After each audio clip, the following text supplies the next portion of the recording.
अस्सलामु अलैकुम वरहमतुल्लाहि वबरकातुहू। आज का सबक हम सूरतुल बक़रा की आयत नंबर 221 से शुरू करते हैं। अऊज़ु बिल्लाहि मिनश शैतानिर रजीम, बिस्मिल्लाहिर रहमानिर रहीम। वला और हरगिज़ ना तंकिहुल मुशरिकाती, तुम निकाह करो मुशरिक औरतों से, हत्ता यहाँ तक के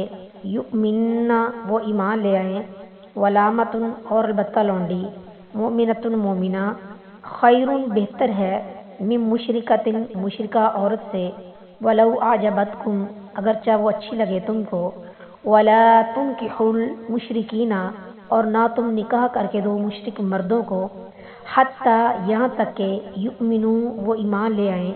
वल अब्दुन और अलबत्ता गुलाम, मुमिनुन मोमिन, खैरुन बेहतर है, मिन मुशरिकिन मुशरिक मर्द से, वलौ अजबकुम और अगरचा वो पसंद आए तुमको, उलाइका यही लोग, यदऊना बुलाते हैं, इलन नारी आग की तरफ, वल्लाहु और अल्लाह ताला, यदऊ बुलाता है, इलल जन्नति जन्नत की तरफ, वल मगफिरती और बख्शिश की तरफ, बिइज़्निही अपने इज़्न के साथ, वयुबय्यिनु और बयान करता है वो आयाती अपनी आयात को, लिन्नासी लोगों के लिए, लअल्लहुम ताकि वो यतज़क्करून नसीहत पकड़े। और मुशरिक औरतों से निकाह ना करो यहाँ तक कि वो ईमान ले आए, और यकीनन एक मोमन लौंडी किसी भी मुशरिक औरत से बेहतर है, खा वो तुम्हें अच्छी लगे, और ना अपनी औरतें मुशरिक मर्दों के निकाह में दो यहाँ तक कि वो ईमान ले आए,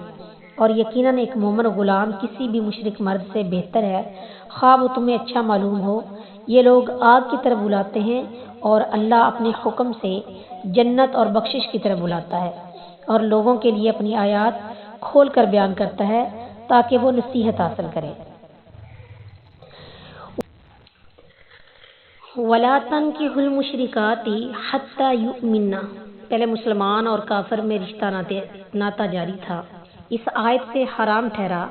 अगर मर्द या औरत ने शिरक किया उसका निकाह टूट गया। शिरक ये कि अल्लाह की सिफ्त किसी और में जाने, मसलन किसी को समझे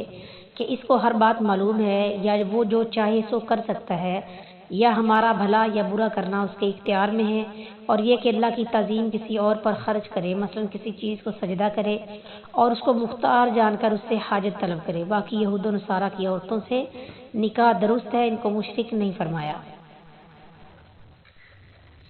तफसील की ज़रूरत यह है कि कुरान मजीद में कई मकामात पर अहले किताब को मुशरिकीन के मुकाबले में जिक्र फरमाया है। वहाँ मुशरिकीन से मुराद बुत परिस्त है, यहूद और नसारा नहीं। चनाचा फरमाया, लम यकुनिल लदीना कफरू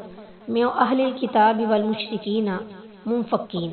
वो लोग जिन्होंने अहले किताब और मुशरिकीन में से कुफर किया बाज आने वाले ना थे। ये और दूसरी वो आयात जिनमें अहले किताब और मुशरिकीन को अलग अलग बयान किया है, मसलन सूरा बकरा की आयत नंबर 105 और हज की आयत नंबर 18, और बाद मकामात पर यहूद और नसारा को भी शिरक करने वाले करार दिया है। जैसे फरमाया, वक़ालतिल यहूदु उज़ैरुन इब्नुल्लाह वक़ालतिन नसारल मसीह इब्नुल्लाह, और यहूदियों ने कहा उज़ैर अल्लाह का बेटा है, और नसारा ने कहा मसीह अल्लाह का बेटा है। चनाचा बाद सहाबा अहले किताब में से शिरक करने वाली औरतों से निकाह को दुरुस्त नहीं समझते थे। चनाचा अब्दुल्ला बिन उमर रज़ियल्लाहु ताला अन्हु ने फरमाया, मैं इससे बड़ा शिरक नहीं जानता कि कोई औरत कहती हो मेरा रब ईसा है, हालांकि वो अल्लाह के बंदों में से एक बंदा है। इमाम बुखारी ने इस आयत की तफसीर में सिर्फ यही कौल जिक्र किया है, इसके मुताबिक अहले किताब की सिर्फ मुआहिद औरतों से निकाह दुरुस्त होगा, मगर अल्लाह ताला ने अहले किताब का शिरक खुद जिक्र करने के बावजूद उनकी औरतों से निकाह की इजाज़त दी है, तो उसके जायज़ होने में कोई शक नहीं।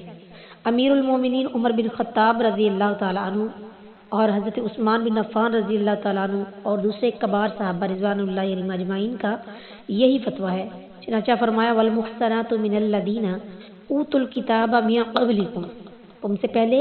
जिन्हें किताब दी गई उनकी पाक दामन औरतें तुम्हारे लिए हलाल है। खुलासा ये कि मुसलमान के लिए किसी हिंदू या बुत परिस्त, कम्युनिस्ट या आतिश परिस्त मुशरिका औरत से निकाह करना हराम है। अलबत्ता अहले किताब की औरतों से निकाह में अगरचा ईमान का खतरा है, इसलिए कराहत के बावजूद अल्लाह ताला ने इसकी इजाज़त दी है। इसकी तफसील के लिए सूरा माइदा की आयत नंबर 5 देखिए। इसमें हिकमत यह है कि बुत परिस्त, दहरिये और आतिश परिस्त किसी को आसमानी तालीम اسی آسمانی تعلیم کو نہ مانتے تھے اور نہ ہی اس کے پابند ہیں، جبکہ اہل کتاب عورتوں کو ان کی کتاب کے حوالے سے توحید و رسالت کی دعوت دی جا سکتی ہے، جیسا کہ فرمایا قُلْ يَا أَهْلَ الْكِتَابِ تَعَالَوْا إِلَىٰ كَلِمَةٍ سَوَاءٍ بَيْنَنَا وَبَيْنَكُمْ کہ کہہ دیجئے اے اہل کتاب، آؤ ایک ایسی بات کی طرف جو ہمارے درمیان اور تمہارے درمیان برابر ہے، اور مرد کے غالب ہونے کی وجہ سے ان کے توحید قبول کرنے کی بھی قوی امید ہے۔ اس سے معلوم ہوا کہ جب اہل کتاب کی عورتوں سے جو شرک کی مرتکب ہو نکاح جائز ہے، تو مسلمان عورتیں جو شرک کرتی ہیں ان سے بھی نکاح جائز ہے، کیونکہ وہ قرآن و حدیث کو مانتی ہیں اور انہیں اس کے حوالے سے توحید و سنت کا قائل کیا جا سکتا ہے۔ وَلَا تُنْكِحُوا الْمُشْرِكِينَ حَتَّىٰ يُؤْمِنُوا اس سے معلوم ہوا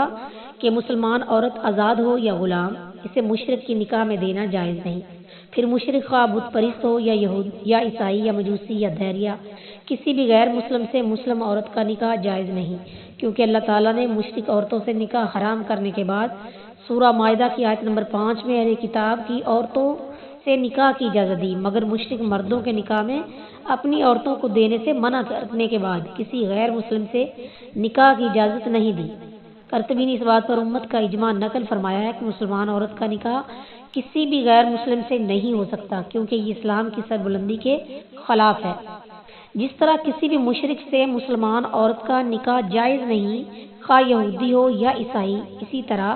اگر کوئی کلمہ گو مسلمان بھی شرک کا مرتکب ہو، جیسا کہ وضاحت فرمائی گئی ہے، تو اس سے کسی مسلمان معاہد عورت کا نکاح جائز نہیں،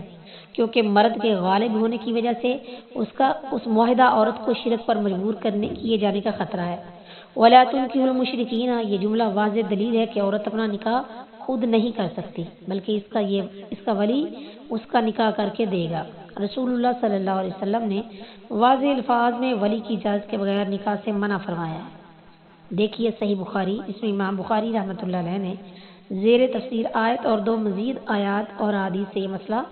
ثابت فرمایا ہے۔